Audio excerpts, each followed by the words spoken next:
সুপ্রিয় শিক্ষার্থী, সবাইকে শুভেচ্ছা।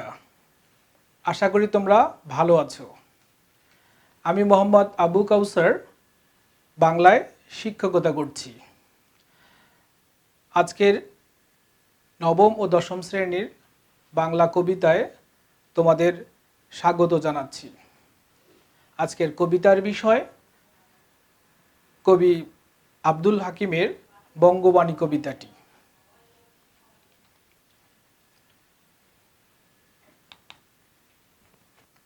বঙ্গবাণী কবিতাটি আলোচনার পর তোমরা যা শিখতে পারবে, কবি পরিচিতি সম্পর্কে তোমাদের ধারণা আসবে, তোমরা এটা বলতে পারবে, লিখতে পারবে, নতুন শব্দের অর্থ বলতে পারবে, মাতৃভাষার প্রতি মমত্ববোধের প্রয়োজনীয়তা ব্যাখ্যা করতে পারবে, সকল ভাষার প্রতি শ্রদ্ধাশীল থেকে নিজ ভাষাকে কিভাবে গুরুত্ব দিতে হবে তা বিশ্লেষণ করতে পারবে।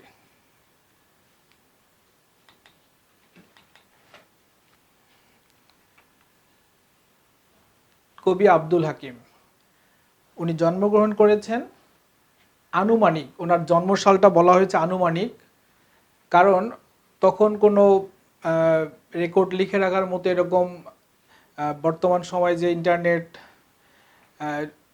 অনলাইনে বিভিন্নভাবে রেকর্ড রাখা যায় তখন ছিল না, এটা আনুমানিক। উনি জন্মগ্রহণ করছেন 1620 সালে এবং সন্দ্বীপের সুধারামপুর গ্রামে ওনার জন্মস্থান। মধ্যযুগের বাংলা সাহিত্যের অন্যতম শ্রেষ্ঠ কবি কবি আব্দুল হাকিম।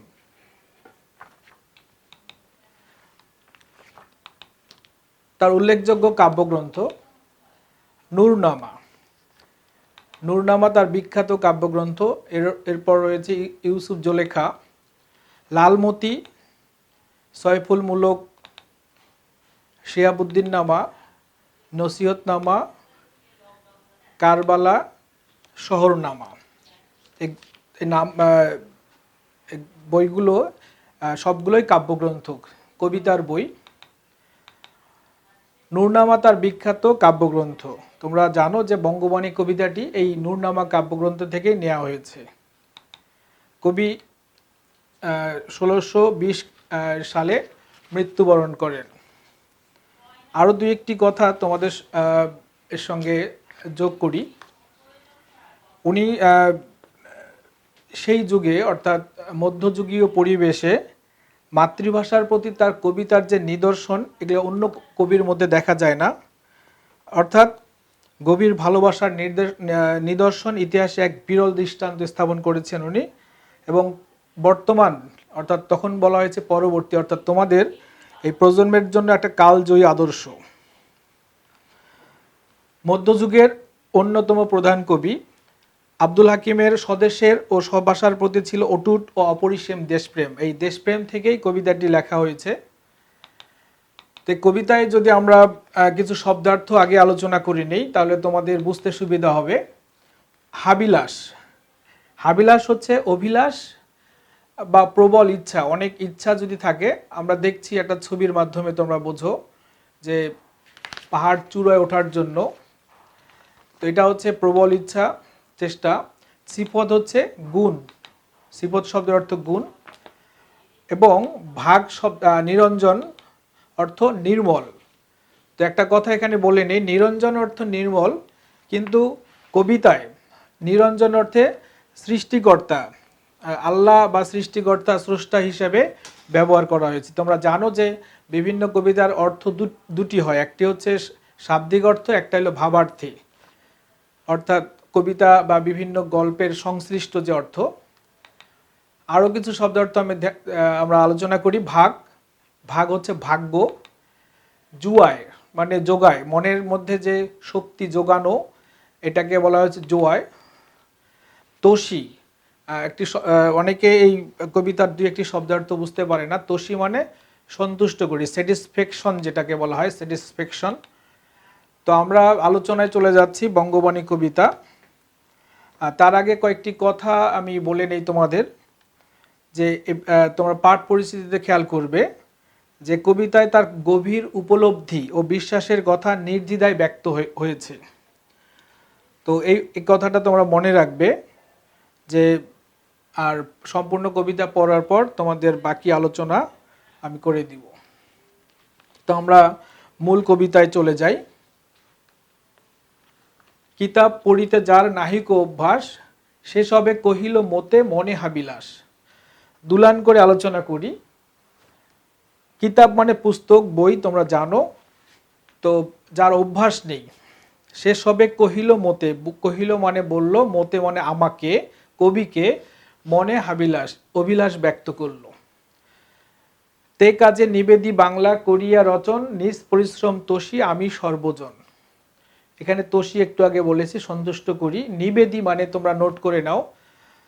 তোমরা এই কবিতাটি ভালোভাবে বোঝার জন্য ইউটিউব থেকে তোমরা দেখবে, বারবার এটি নোট করবে। একবার যদি আমার কথা ভুলে যাও, পরবর্তী তোমরা এটা নোট করবে। নিবেদি মানে নিবেদন করে। তাহলে আমরা যদি আলোচনায় যাই, সম্পূর্ণ যে আলোচনা দেয়া আছে, তো একটা কিছু কথা এখানে আসবে যে কবি যখন কবিতা রচনা করতেন, ও সময়টা ছিল মধ্যযুগীয় পরিবেশ। ওই পরিবেশের মধ্যে দেখা যাচ্ছে যে এক শ্রেণীর মানুষ আছে যারা অনেক জ্ঞানী, গুণী, শিক্ষিত, এবং ও সময় সাহিত্য রচনা হতো বেশিরভাগই আরবি ফার্সি ভাষায়। কিন্তু সাধারণ মানুষ তো আরবি ফার্সি ভাষা বুঝতো না। তো আরবি ফার্সি ভাষায় তাদের জন্য সহজ, মাতৃভাষা। তো ওই জন্য কবিকে উদ্দেশ্য করে সাধারণ জনগণ বলল যে কিতাব পড়িতে যার নাহিক অভ্যাস, যাদের অভ্যাস নেই বা পারে না, তারা কবির কাছে মনের অভিলাষ ব্যক্ত করলো। সেই কাজে, তে কাজে মানে সেই কাজে নিবেদি বাংলা, করিয়া রচন, বাংলা রচনা করলো এবং নিজের পরিশ্রম, কবির পরিশ্রম দিয়ে সর্বজনকে সন্তুষ্ট করলো। তো ওইখানে দেখো যে কথাগুলো লিখেছি, মধ্যযুগে সাধারণত আরবি ফার্সি ভাষায় বই পুস্তক লেখা হতো, তা জনসাধারণ বুঝতে পারতো না। সাধারণ জনগণের কথা বলা হয়েছে। তাদের মতে মাতৃভাষায় সহজ সরল করে পুস্তক রচনা করলে তা সকলের বোধগম্য হবে, তাই তারা তাদের ইচ্ছার কথা কবিকে জানান এবং কবি মাতৃভাষায় গ্রন্থ রচনায় আত্মনিয়োগ করেন। আশা করি তোমরা এই বিষয়টি বুঝতে পেরেছ।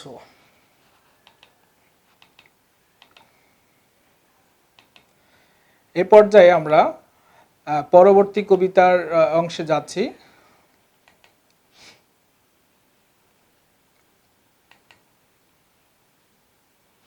আরবি ফার্সি শাস্ত্রে নাই কোনো রাগ।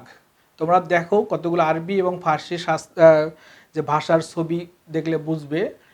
দেশি ভাষা বুঝিতে ললাটে পুরে ভাগ। তো আরবি ফার্সি হিন্দি নাই দুই মত, যদি বা লিখয় আল্লাহ নবীর সিফত। তো দুলান করে দেখো, আরবি এবং ফার্সি যে দুটি বড় ধরনের ভাষা, তাতে কোনো রাগ নাই। রাগ বলতে ভালোবাসা বোঝায়, কিন্তু এখানে রাগ অর্থে ক্ষোভ বা দুঃখ নেই কবির। দেশি ভাষা বুঝিতে, দেশি ভাষা অর্থাৎ বাংলা ভাষা এখানে বোঝানো হয়েছে ললাটে পুরে ভাগ। ললাট মানে ভাগ্য। তোমরা লিখে নাও যে দেশি ভাষা সকলের কাছে বোধগম্য এবং দেশি ভাষায় কাব্য রচনা করলে ভাগ্য সুপ্রসন্ন হয়। আরবি ফার্সি হিন্দি নাই দুই মত, অর্থাৎ আরবি ফার্সি হিন্দি মানে হিন্দি ভাষা, এতে তার কবির কোনো দ্বিতীয় মত নেই। যদি বা লিখয়ে আল্লাহ নবীর সিফত, আল্লাহ সবাইকে, সবার ভাষা বোঝেন, সবাইকে বোঝেন। তা আল্লাহকে যে নামেই ডাকা হোক না কেন, আল্লাহ সকল ভাষায় বোঝেন। ওই জন্য বলা হয়েছে যে আরবি ফার্সি ভাষার প্রতি কবির কোনো রাগ, ক্ষোভ, অভিমান নেই। কিন্তু দেশি ভাষা যেহেতু মাতৃভাষা, সকলের বোধগম্য, যারা যেটা ভালো বোঝে, তাদের জন্য মাতৃভাষায় কাব্য রচনা সর্বোত্তম। আরবি ফার্সি ভাষার প্রতি কবির কোনো বিদ্বেষ নেই, কেননা এ ভাষায় আল্লাহ ও মহানবী সাল্লাল্লাহু আলাইহি সাল্লাম এর স্তুতি বর্ণিত হয়েছে, কিন্তু এসব ভাষা জনসাধারণ বুঝতে পারে না। মাতৃভাষা ছাড়া অন্য ভাষায় জ্ঞান, বিজ্ঞান ও সাহিত্য চর্চা কষ্টসাধ্য। নিজ ভাষায় পুস্তক রচিত হলে তাদের আশা পূরণ হবে এবং সহজেই বুঝতে পারবে। আশা করি তোমরা এই 4 লাইন বুঝতে পেরেছ। সিফত মানে গুণ, এটা আগেই পড়ানো হয়েছে। তারপরে দেখো যে আমরা ছবিতে কিছু বোঝানোর জন্য দেয়া হয়েছে, তোমরা আশা করি বুঝতে পারবে। যেই দেশে যেই বাক্য কহে নরগণ, নরগণ মানে এখানে মানুষ, জনগণ, মানুষ, সেই বাক্য বুঝে প্রভু আপে নিরঞ্জন। এখানে যেই দেশে অর্থাৎ মনে করো আফ্রিকা, বাংলাদেশ, ভারত, শ্রীলঙ্কা, যে দেশে যে বাক্য মানে আল্লাহকে ডাকে সেই বাক্যে বুঝে প্রভু আপে, আপে মানে স্বয়ং, লিখে নাও, আপে মানে স্বয়ং, নিরঞ্জন মানে নির্মল, কিন্তু এখানে বোঝানো হয়েছে সৃষ্টিকর্তা। অর্থাৎ যে দেশেই যেখানে মানুষ জন্মগ্রহণ করুক আল্লাহকে ডাকলে আল্লাহটা শুনতে পান। সর্ববাক্যে বুঝে প্রভু কিবা হিন্দুয়ানি, সব বাক্য বুঝে, এটা হোক যে কোনো বাক্য হোক হিন্দুয়ানি হিন্দি ভাষা, বঙ্গদেশী বাক্য বাংলাদেশি বাক্য কিবা যত ইতিবাণী, যত মঙ্গল, ইতি মানে মঙ্গল সূচক শব্দ, কল্যাণ সূচক শব্দ, এগুলা আল্লাহ এটা বুঝতে পারেন। এখানে যে ব্যাখ্যাটা দেয়া আছে যে সৃষ্টিকর্তা সর্বশক্তিমান, তিনি পৃথিবীর সকল মানুষের সব ভাষা বুঝতে পারেন। কবির মতে স্রষ্টাকে ডাকার জন্য নির্দিষ্ট কোনো ভাষার প্রয়োজন নেই। মানুষ তার নিজ নিজ ভাষায় স্রষ্টাকে স্মরণ করলে স্রষ্টা অবশ্যই তা বুঝতে পারেন। তবে হ্যাঁ, আরবি ভাষায় যেহেতু কোরআন শরীফ লেখা হয়েছে আরবি পড়বে, কিন্তু আল্লাহকে ডাকার জন্য শুধু আরবি না, যে কোনো ভাষায় আল্লাহকে ডাকা যাবে। এবার দেখো যে মারফত ভেদে যার নাহিক গমন, হিন্দুর অক্ষর হিংসে সেসবের গণ। তো এই যে সেসবে বঙ্গেতে জন্মে হিংসে বঙ্গবাণী, সেসব কাহার জন্ম নির্ণয় না জানি। এখানে কবি একটি বিরূপ ধারণা প্রকাশ করেছেন বাংলা ভাষা বিদেশিদের জন্য। মারফত কি? মারফত হচ্ছে মরমী সাধনা, মানে কি আল্লাহকে বা স্রষ্টাকে পাওয়ার জন্য যে পরিপূর্ণ জ্ঞান যাদের নাই, হ্যাঁ, তাদের কথা বলা হয়েছে। মারফত বলতে আল্লাহকে পাওয়ার জন্য পরিপূর্ণ সাধনা, অর্থাৎ যার মধ্যে আছে সে বাংলা ভাষাটাকে যে কোনো ভাষা সে গ্রহণ করবে। এখানে যে অর্থে বলা হয়েছে দেখো, মারফত বেদে যার নাহিক গমন, হিন্দুর অক্ষর হিংসে সেসবের গণ। হিন্দুর অক্ষর, অনেকের কাছে এটা বুঝতে অসুবিধা হয় যে হিন্দুর অক্ষর কি। দেখো হিন্দুর অক্ষর দিয়ে তোমরা এখানে বক্স করে লিখে নাও যে বাংলা ভাষার অক্ষর। অনেকে মনে করে হিন্দি ভাষার অক্ষর, না, এটা হিন্দুর অক্ষর হিংসে, অর্থাৎ বাংলা ভাষাকে হিন্দুর অক্ষর বলে হিংসে করে। কেন করে? এটার একটা কারণ আছে। কারণটা হচ্ছে বাংলা ভাষা ও সাহিত্যের আদি যুগের নিদর্শন চর্যাপদ, তোমরা এটা জানো, এটা হরপ্রসাদ শাস্ত্রী উদ্ধার করেন নেপালের রাজদরবার থেকে। আগেকার সময় যে লেখাগুলো ছিল, যে হিন্দু সংস্কার ছিল, হিন্দু লেখক ছিল, এবং বাংলা ভাষার যে মূল উৎস বৈদিক ভাষা, তারপর বাংলা ভাষার জন্ম হয়েছে বঙ্গ কামরূপী থেকে। এই সব কিছু যে হিন্দু সংস্কৃতি বা হিন্দু লেখকরা ছিল, এই হিসাবে যারা বেশি গোড়া, হ্যাঁ, যারা আরবি ভাষীতে ভালো দক্ষ ছিল, তারা কি করত, যে বাংলা ভাষাটাকে হিন্দুর অক্ষর বলে হিংসে করত। কারণ তারা স্রষ্টাকে আল্লাহকে পাওয়ার জন্য তাদের পরিপূর্ণ জ্ঞান তাদের মধ্যে ছিল না। থাকলে কিন্তু বাংলা ভাষাকে হিন্দুর অক্ষর বলে হিংসে করতো না। আমরা কি মনে করো আমেরিকা বা ইউরোপ, মালয়েশিয়া সব দেশের তো জিনিস আমরা ব্যবহার করি, খাই, হ্যাঁ, বিভিন্ন ধরনের পানীয় হোক, খাবার হোক, তো আমরা কি ওটা চিন্তা করি যে ইউরোপ থেকে আসছে, বিধর্মীরা তৈরি করছে? এটা হচ্ছে একটা মানুষের মনের ব্যাপার। বাংলা ভাষাটা আসছে বিভিন্ন বিবর্তনের মাধ্যমে। তো বাংলা ভাষায় আমরা আল্লাহকে ডাকবো, হ্যাঁ, হিন্দি ভাষায় ডাকবো, এতে সমস্যা নেই। অর্থাৎ যারা আল্লাহকে পাওয়ার জন্য যাদের পরিপূর্ণ জ্ঞান আছে তারা কিন্তু এটি করবে না। যেসবে বঙ্গেতে জন্মে, অর্থাৎ বঙ্গদেশে জন্মে হিংসে বঙ্গবাণী, আবার বঙ্গবাণীকে হিংসে করে, সেসব কাহার জন্ম নির্ণয় না জানি। এখানে তার জন্ম পরিচয় নিয়ে কবি দ্বিধাহীন, হ্যাঁ, যে তারা কি ঠিকভাবে জন্মগ্রহণ করছে, এটা একটা সেরকম নেগেটিভ, হ্যাঁ, একটা নেতিবাচক ধারণা পোষণ করছে তাদের মধ্যে। যদি বাংলাদেশে জন্মগ্রহণ, বাংলা ভাষাকে কেউ হিংসে করবে না। যারা ইন্ডিয়া বা ভারতে জন্মগ্রহণ করবে তারা তো হিন্দিকে অ্যাভয়েড করবে না, অবজ্ঞা করবে না। তো এখানে যে ব্যাখ্যাটা দেওয়া হয়েছে দেখো, স্রষ্টাকে পূর্ণভাবে জানার জন্য প্রয়োজন মরমী সাধনা, আর মারফত হচ্ছে মরমী সাধনা। যারা এ মারফত জ্ঞান সম্পর্কে জ্ঞাত নন তারাই আরবি ফার্সি ব্যতীত অন্য ভাষাকে হিংসে করে। বঙ্গে জন্মগ্রহণ করেও বাংলা ভাষাকে হিংসে করা মাতৃভাষা বিদেশিদের বংশ জন্ম পরিচয় নিয়ে কবি সন্দেহ প্রকাশ করেছেন। তো আশা করি এই প্যারাটা তোমরা বুঝতে পেরেছো।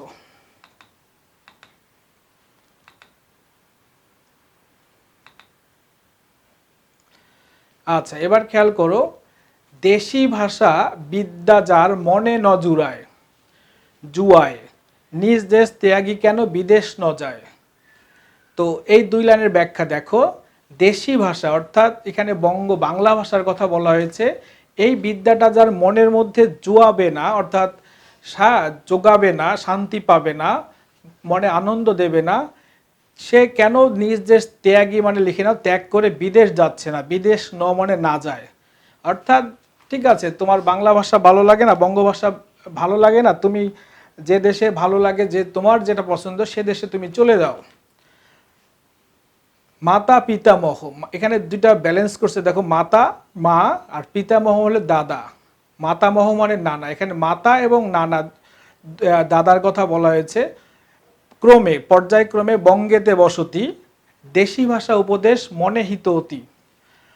দেখো যে মাতা এবং পিতামহ, অর্থাৎ এখানে বলা হচ্ছে যে আমাদের যে পূর্বসূরীরা আছে তারা পর্যায়ক্রমে বঙ্গতে বসতি স্থাপন করেছে, এবং যে দেশি ভাষা উপদেশ, অর্থাৎ দেশি ভাষায় যদি কেউ উপদেশ দেয়, হ্যাঁ, বা মানুষ শোনে বলে, মনে হিত অতি, হিত মানে কল্যাণ, অনেক কল্যাণ মঙ্গল হয় অনেক। তো এখানে সুন্দর কথা যে মাতৃভাষায় বর্ণিত বক্তব্য আমাদের মর্ম স্পর্শ করে, এর চেয়ে আর হিতকর কল্যাণকর কোনো ভাষা হতে পারে না।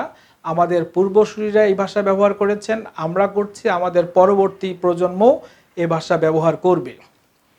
কবি জানতে চান স্বদেশ ও স্বভাষার প্রতি যাদের কোনো মমতা নেই তারা কেন বিদেশ চলে যায় না। বংশানুক্রমে আমাদের এ দেশেই বসতি, এদেশের মানুষের মাতৃভাষা বাংলা, এই মাতৃভাষার উপদেশ আমাদের হৃদয়কে বারবার জাগিয়ে তোলে এবং কল্যাণ বয়ে আনে, যে কথাটা একটু আগে বলেছি। তো তোমরা আমার বিশ্বাস তোমরা কবিতাটা বুঝতে পেরেছো।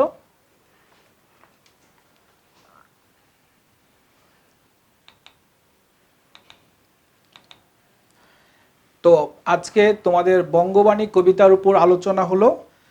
আশা করি তোমরা কবিতাটা সহজভাবে বুঝতে পেরেছো। এই কবিতাটা তোমরা বারবার দেখবে, নোট করবে, সর্বোপরি নিজে বুঝে পড়বে। একটা মাধ্যম ইউটিউব, তোমরা এই মাধ্যমটাকে কাজে লাগাবে। আর আরও অনেক চমৎকার ভিডিও আসবে তোমাদের জন্য, ক্লাস বিষয়ভিত্তিক, বাংলা প্রথম, বাংলা দ্বিতীয় সহ আরও বিভিন্ন ভিডিও তোমরা পাবে। আর ভিডিওগুলো বারবার দেখার জন্য তোমাদের সাবস্ক্রাইব করতে হবে আমার ইউটিউব চ্যানেল রংধনু। তোমরা পরবর্তী ক্লাসের অপেক্ষায় থাকো এবং ভালো থাকো, পড়াশোনার মধ্যে থাকো। সবাইকে অনেক অনেক ধন্যবাদ।